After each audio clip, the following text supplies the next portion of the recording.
Welcome to this tiny apartment tour. I'm going to show you how we turned this tiny little apartment in Melbourne, Australia into a really cozy little space and quite modern, I might say, for less than $1,000. So let's dive in and I'll show you what we did. Hello there, and thank you so much for clicking on this video. We are going to take you through an apartment tour of a tiny apartment based in Melbourne, Australia. This apartment is quite small. I'm not quite sure of the square footage or the square meterage, but I will put it down here below for you so you can get a feel for how small this space actually is. The building is from the 1960s and a lot of the things in here are original. So what we wanted to do is to take this from really old and worn and tired with very minimal funds. We gave ourselves about $1,000 to set it all up, which I think we actually came in under that. But I'll talk you throughout the video what we spent on what we did, and how we took it from the before footage that you're going to see very soon into something a lot more modern. I hope you enjoy this apartment tour, and I'd love to hear in the comments below what you think, what you might do differently, and yeah, let's dive in.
Okay, so let's talk money. When it comes to furniture, this apartment was completely empty when we bought it, except for these units that you see behind me here. There was this dresser drawer and a wardrobe. They are not super new, but they're in good enough condition that we decided to keep them here just because they have so much storage in them. And we're really grateful that they came with a place, because obviously that's saving you money right there. So this bed right here behind me is actually a queen size bed, and the base is from IKEA, and it's got 3 drawers on each side. So you basically got a full set of drawers underneath where you're sleeping. This is great for small spaces. We bought this when we were renting a smaller unit a few years ago, but this is perfect for this space here. And we were going to upgrade our bed frame anyway when we moved to the new house, but the mattress on this bed we actually bought from some friends of the family for only $5. It was in one of their holiday units and they were getting rid of it, and we basically bought it for cheap. It's really clean and really good condition, and we also use it with a mattress protector just in case. So that basically was more or less free. We also knew that there were a couple of things that we wanted in this house. So we wanted to have a kitchen table with 2 chairs that we could use for working or for meals and things like that. And we also wanted 2 comfortable armchairs to relax and chill out and have a coffee in at the end of a busy day. So with the armchairs, I actually knew roughly what I wanted. These chairs are from IKEA. They cost about $250 each new, but I was able to pick up the pair of them for just over $150 via Facebook Marketplace. Now, of course, it meant that I had to drive and pick them up, but I'm so stoked. They are in beautiful condition. You would not know that they're not new, and I'm just really stoked with it. The thing to check for on Marketplace, especially for things like fabric chairs, etc., is that they come from a non-smoking home. It is very difficult to get smoke smell out of fabrics, I've found. So the kitchen table we actually already had. We've been living small or in small apartments for quite a few years now. So the table, a really plain white IKEA table we bought years ago for $20 on Facebook Marketplace, and same with the chairs. I'm not quite sure. They were also secondhand, but they work really well here, and it's just enough what this space needs to have that functionality for work and food. Talking about food, we also needed to get a refrigerator, and we realized because we're not living here full time, having a full size fridge freezer in here wouldn't make a lot of sense. So we picked up this bar fridge size on Facebook Marketplace for not very much at all, and it is pretty much brand new. It's 6 months old, and the previous owners were just selling it because they weren't using it as much as they thought in their holiday unit. So again, a really good find, and it works really, really well. I'm very happy with it. And the only other piece of furniture that we purchased are the bedside tables and the storage unit in the bathroom. We needed a little bit of room because this bathroom didn't come with a built-in vanity or anything. And the nightstands, as well as the bathroom storage items, came from Aldi here in Australia. And from memory, I think all 3 items cost less than $150. And yes, they're not the best quality, but they are white, they are light, and they're very versatile. So it worked really, really well for us. And that's kind of all the stuff we paid for in this apartment. We also did replace the lighting. So I was talking at the start of the video how big a difference it makes when you change the lights. The original light fittings in this room that I'm in, the main room as well as in the kitchen, were from the 1960s when this apartment block was built. The electrician that was here and checked it all, he actually looked at it and chuckled a bit, and he said it's definitely original hardware. So obviously, if you have a similar situation, please get a licensed electrician to look at this stuff, because it is a fire hazard, and we had some dodgy wiring that he did change and move some light fixtures that weren't safe where they were. So I'm very, very happy that he came out and did that. But secondly, the new light fixtures that we bought were only about $150 in total, and they've totally transformed the light in the kitchen. It's so much more enjoyable to cook. And in the living room as well, we actually now have a dimmer light that we can change up depending on the mood. So lighting and color can make more difference than you realize. And that brings me to the final bit of it. Everything else in this apartment is things that have been donated or gifted to us by people who didn't need it anymore. There's a lot of secondhand thrifted items in the kitchen. And I would just say, like, if you're going small, you don't need a set of 12 or a set of 50 of anything. We have a set of 4 of everything in this apartment. When it comes to glasses, cups, plates, cutlery, all that sort of stuff, you do not need more than 4 items. All these items as well were gifted to the apartment, which we're super grateful for. And I think in the end of the day, when it comes to these sort of things, if you're willing to be flexible, if it doesn't have to be perfect, and if you have a color scheme in mind, you can just go and gradually build up the items that you want for your place.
Thank you so much for joining the video and the tour today. If you liked it, please feel free to give it a big thumbs up. It really helps the channel out, and also consider subscribing via that little button below if you like this type of content about simple living, organizing, etc.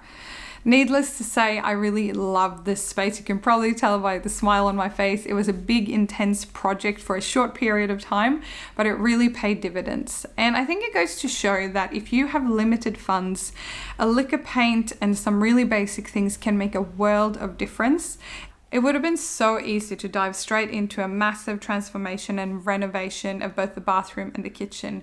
But the thing to remember is this: renovating, if it's not really needed, is actually really wasteful, because very rarely do those materials get reused.